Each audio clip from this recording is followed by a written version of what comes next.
the Spirit of God, the Spirit of the Son of Love, Jesus, who pushes for a liberating path, is always inviting us into something new, but the church is constantly playing the obstacle that stands in the way.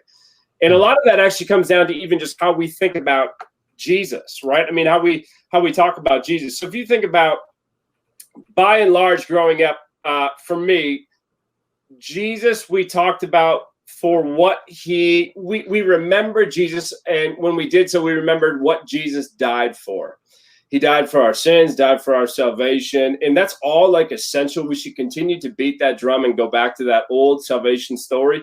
But we ought to also talk about what Jesus was killed for.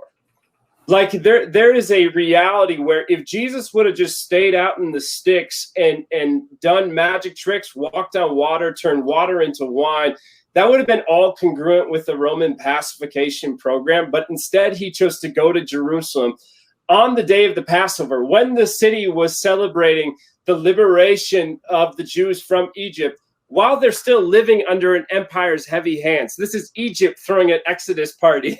And Jesus starts flipping over tables saying, you can't play this game. Like, this isn't right. This is wrong.